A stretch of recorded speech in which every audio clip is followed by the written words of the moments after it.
It's too bad we didn't have all these changes when the weather was so nice, Josh. I know. We could have escaped from the basement of the KOIN Tower. I know. We just would have been out frolicking in the cherry blossoms. You and I were down there this morning for a shoot, but it was still nice. It was cloudy, but it was. You know, the difference of the contrast of the blue sky and the flowers isn't quite there, but you know, still beautiful. We'll take it. Yeah. We will, because the window of opportunity to see the Portland waterfront cherry blossoms is a very small window, and that's exactly what we saw earlier. These are some of the views that Jenny and I got to experience about an hour or so ago, and even with the cloud coverage, still feeling kind of comfortable out there and very typical for this time of year. But the cooler conditions today helping to almost refrigerate a lot of those blossoms and help keep them in place. We just don't want too much rain because that would knock a lot of the petals down, but that's not in the cards until maybe late tonight, if not even into the weekend. But overall, if you are headed down to the Portland waterfront, expect to see those temperatures into the mid to upper 50s for the rest of the day today. Now, as far as the breakdown goes,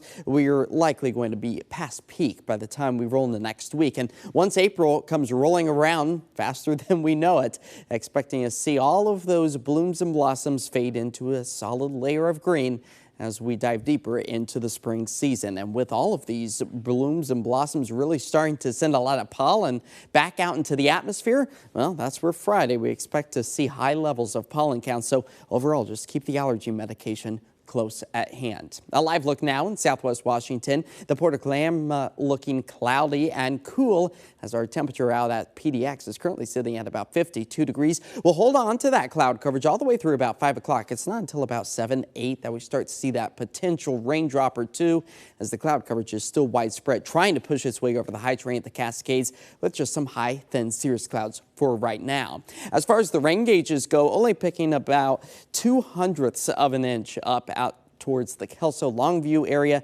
just about the same for the Astoria area. But this morning we started things off on a foggier note, and then we cleared those skies and enjoyed a nice picture there of Mount Hood out towards the government camp area from earlier today, as today will be a magnificent day to go up to the mountain. Expecting to see those sunny skies slowly fade to cloud coverage late tonight, maybe picking up on a snow flurry or two. That continues Thursday and Friday as our ski report shows many of our ski resorts are at a good base layer, very healthy out there, and will likely be adding to some of that over the next several days as our snow elevation levels dip down close to about 4,000 feet. So steering clear of the I-5 corridor as the rain once again returns, as the cloud coverage is expected to remain widespread through the day today. You'll notice some of us seeing heavier amounts of rain primarily along the Columbia River area to the west of the Portland metro area. Along the coast, also seeing the rain, and we'll see it splash and dash in nature through the Willamette Valley. But Thursday evening, a better chance for some more widespread rain to move its way through the Portland, Vancouver metro area as the coastline really sees the persistent rain Thursday into Friday. That's going to fill up the rain gauges quite fast out there, nearing about a 1/2 inch to 3/4 of an inch, but only a couple of 1/100ths of an inch expected for Portland. Today in the city, 58 degrees, cloudy skies, winds of the south-southwest at about 5 to 10. It will feel cooler out there compared to the 70s we've been dealing with. But tonight, maybe a hit-miss shower again. It's going to be several hours after sunset as our temperature managed to fall back into the upper 40s. 7-day forecast. It's kind of a wet week for us, but we do get back up into the 60s Thursday, Friday, and then our temperatures take a little bit of a tumble. Mid-50s for us as we roll our way into the weekend.